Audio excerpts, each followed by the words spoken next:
The Importance of Being Earnest, end of Act 1, beginning of Act 2 lecture. I'm going to try and keep this one relatively short.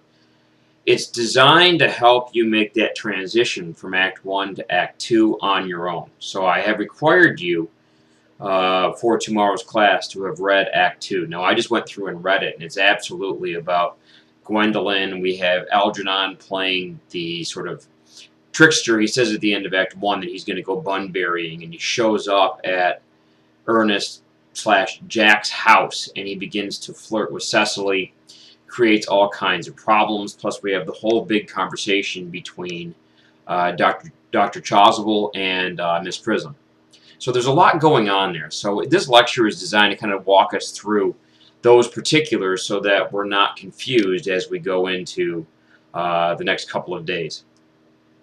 So I wrote some notes prior to this, so if you see me looking down, that's what I'm going to be kind of referencing.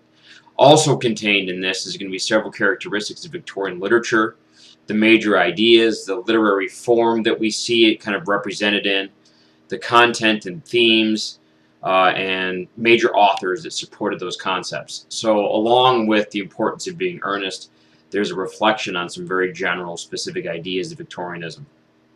So at the end of Act 1 of the importance of being earnest, we've come to a sort of crisis point with Algernon and what he wants to do.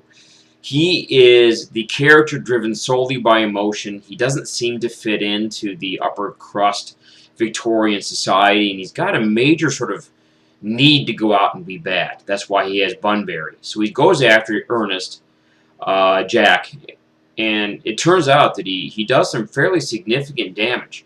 But thankfully in Act 2, the plot actually moves. So instead of Act 1, where it's a bunch of character development and a lot of things that we don't typically care a whole lot about, there's action and plot in Act 2, and Act 3 quickly resolves it. So we understand at this point that Jack wants freedom from the social inferiority of being the Jack character when in the country. I think we figured out by now that you are supposed to be much more upstanding and wealthy and sort of charismatic and all of those things when you're in the city. When you're in the country, however, that creates a different persona. It's where the real character seems to come out. So Jack has now come to a crisis point. He wants to he wants to get involved with Gwendolyn. He wants that part of his life to work out, but he has several different barriers. Lady Bracknell is the primary one. Earlier in Act 1, she spends a lot of time saying, nope, it's just not going to happen. Then near the end of Act 1, she goes through that list of what are the qualifications of a good husband, of a good quality marriage as it's presented in Victorian society. She asks him, first of all, where he gets his wealth. Is it in land or is it in acquisitions? I believe she says investments. That's a big Victorian concept. Is your money from your family passed down from time to time, passed down through generations, or is it acquired by going out and working? That process of actually going out and working. And Jack says he has a small country estate with about, I think he said 15 acres. It may have been 150, but I think it was 15 acres. It's certainly more than I have, more than a lot of people have, and it's certainly a modest amount. But Ernest makes a big deal out of it. Then he goes on to talk about other things that he has. For example, Lady Bracknell asks him about his family name. And Jack goes into this whole story about Thomas Cardew and how he was found in a piece of luggage. And Lady Bracknell takes that piece of luggage argument and says, well, as long as it's a nice piece of luggage, then that's going to be fine. As long as it's, one with handles, I believe she says in the play. So we get a real idea that she's not at all interested in him as a person. That's an idea, a concept that doesn't really exist in Victorian literature. Another example that occurs in sort of this little part of the play is she asks him about his education. Where does he get his education? Is he educated? Is he smart? And Jack says, I don't know anything. And Lady Bracknell loves this comment. This idea that he's not so smart that he's going to throw that intellect around. Whether he's smart or not doesn't really matter. It's what he does with that wealth that I think creates a larger social context for us. He's not too smart, to be dangerous to Lady Bracknell and the social order. So keep that in mind. I think that was the big comment. He's not too smart to disrupt the social order, and I think this makes it absolutely work for Lady Bracknell. At the end of Act 1, Algernon has what seems to be a fairly significant temper tantrum. He decides in the last, say, 15 lines of Act 1 that he's going to go off and he feels the need to go bun burying.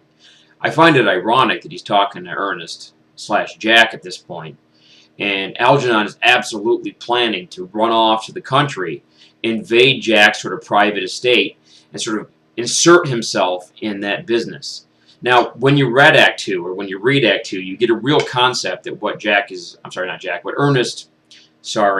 what Algernon is really doing here is he goes to the estate, he meets Cecily, and he has the interactions with Mrs. Prism and Dr. Chasuble a little later in the act, and that sort of really drives the conflict. It drives the conflict because Jack / Ernest runs into Algernon playing Ernest and pretending to be Ernest while at this estate, and it sort of ruins this whole idea of dual personalities.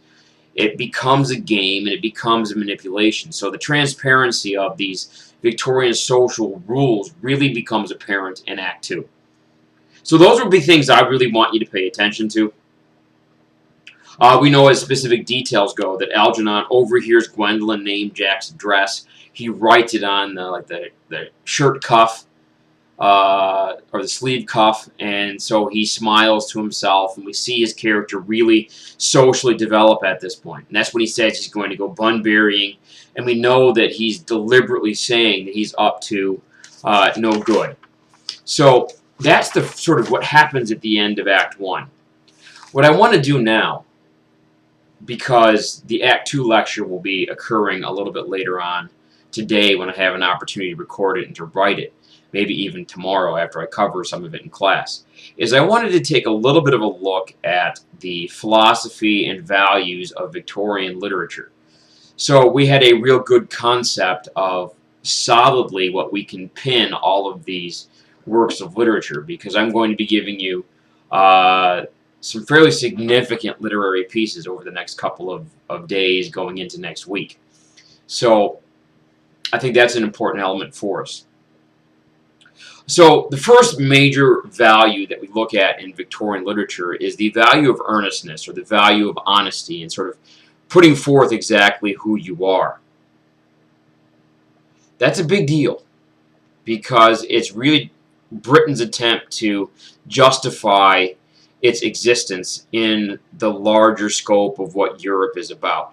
I think England is kind of going through an identity crisis as to where it belongs and what it should be doing. So some of the major ideas that went along with this are the expansion of the empire, the development of major concepts, those kinds of things. We also know that England was very much into respectability, evangelism, going out and spreading sort of the faith. Not like we saw in the first semester, where you had the Christian faith and the major influences as seen in the Canterbury Tales, in Beowulf, and in Arthurian legend, and those kind of things. But we certainly saw major expansion of sort of the philosophical. The term we used in the first semester was metaphysical, the philosophical approach to these ideas. So I think that's a big idea. We see evolution and progress as the fourth major idea that's developing. Economic prosperity. We're having the wealthy holding on to their money. We're having an upsurge in the middle class, and this is creating some significant social issues as we move along. It's going to give us a nice platform to examine the sort of identity of England as we move through this period. And as the PowerPoint showed you, we looked at a couple weeks ago, the Victorian period, sort of the beginning, the middle, and the end, all have sort of different approaches to it. The importance of being earnest is a lot about the hypocrisy of these ideas and why we hold on to them. So that's why my fifth major characteristic is hypocrisy. The idea that we're putting forth one image to the world, but at home it's a vastly different one. So there may be a lot of wealth on the outside, but at home there's increasing poverty. There is a lack of corrosion of values, if you will, and that creates a sort of a dangerous mix of forces that are going to have an influence on the characters. So just to sort of recap these 5 major characteristics so far, we have earnestness or honesty, we have the idea of respectability, we have evangelism, spreading the idea of the British identity throughout the empire into England, into Africa. E.M. Forrester writes about this in some of his novels. We have the idea of evolution and progress. While this is somewhat about scientific ideas, it's also about the advancement of the culture as a whole. Connected to these values, and I'll put this in the second lecture that I'll do today, is there's some consequences. We'll talk about some major authors. We'll talk about how this sort of manifests itself in the literary ideas and genres that come out of the period. So the goal is that you'll use this lecture, which is currently 11 minutes and 8 seconds, in the production and sort of the formulation of your understanding of this period, and maybe in the process your research novel. So if you watch this tonight, it may have an influence on the paper that you're going to turn in to Mr. Spilker tomorrow for revision. Now remember, it goes to me in the turnitin.com folder, so I have a record of it.